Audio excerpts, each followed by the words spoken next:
এভাবে তুই থেকে যা স্বভাবে, আমি বুঝেছি ক্ষতি নেই। হ্যালো ফ্রেন্ডস, তো আজকে শুভ জন্মাষ্টমী। তো happy birthday to my Gopu. এখন থেকেই যাতে তোমার কোনো কাজে লাগতে পারি সেরকম কিছু আশীর্বাদ করো, এইটুকু মেসেজই দেওয়ার ছিল। তুমি ফোনটা অন করতে পারছি না। আমি উঠেছিলাম 4টে, তুমি বাজে মনে হয় 4টে পেরিয়েছে অনেকক্ষণ আগে, 4:20 আর এমনি কিছু একটু বাজে। মা যেটু বললাম, ঘুমাস না বেটা, একদম ঘুমাস না, কিন্তু আমার চোখ সেটা মানছে না। তারপর আজ আমি সারাদিন কি কি করি সেটার ব্লগটা শেয়ার করে আজ আমি বাবা যাবো। আজ আমি একটু বাইরে যাব, তো ব্লগটা দারুণ ইন্টারেস্টিং হতে চলেছে।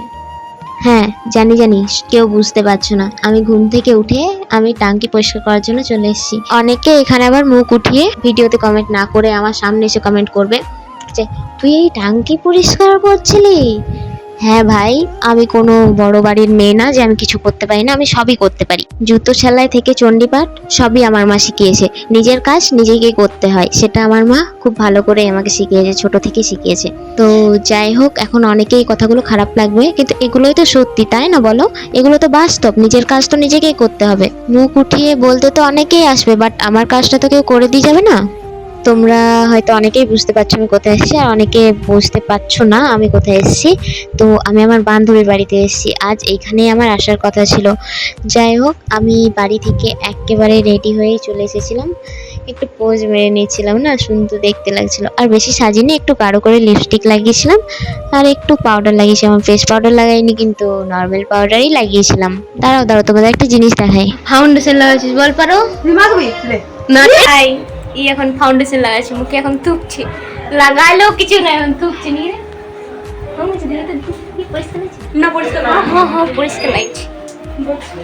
যাই হোক, ওর বেটুরার জন্মদিন তো আজ, ওদেরকে তো সাজতে হবেই। এরপর পুজো স্টার্ট হয়ে গেছে, কিন্তু ওর সাজা এখনো কমপ্লিট হয়নি।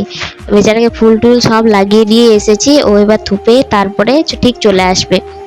আর এরপর দেখতেই পাচ্ছ আমাদের সব গোপু সোনাদের, আর এই ঠাকুর মশাইও চলে এসেছে। ওদের বাড়িতে সকালে পুজো হয়, কিন্তু আমাদের বাড়িতে না রাতে পুজো হয়। রাত্রে ঠিক 12টার পরে পুজো হয়, মানে আমার মাই পুজো করে, কিন্তু রাত্রে 12টার পর হয়। অনেকেই দেখতে পাচ্ছ যে ওই বাটিতে কি, দাঁড়াও সব জানতে পারবে। এইদিকে পুজো হচ্ছে আর মামনি ওইদিকে প্রায় রেডি হয়ে গেছে, এই সাজুগুজু করে চলে এসছে। এখন রিলসের জন্য গান খুঁজছে, মানে ফটো তোলা ভিডিও করা এগুলো তো চাই, বাট এখন পুজোটা শেষ হয়নি, তো ও এখন রিলসের জন্য গান খুঁজছে। আর আমি এখন পুজোর ওইখানে যাব। তো এই দেখো, এটা হচ্ছে মিষ্টি একটা দিদি, ওরই দিদি ভাই হয়, এর আজ বার্থডে। আর এই দেখো পুজো স্টার্ট হয়ে গেছে, আমরা সবাই পুজোতে বসেছি। পারমিতা ভিডিও করছিল, আমি তখন ভিডিও করিনি। আর এইগুলো না হচ্ছে 56 ভোগ, 56 রকমের এখানে গপুকে, মানে গপু গোপলু গোপাল যাই বলো না কেন, খেতে দেওয়া হয়েছে।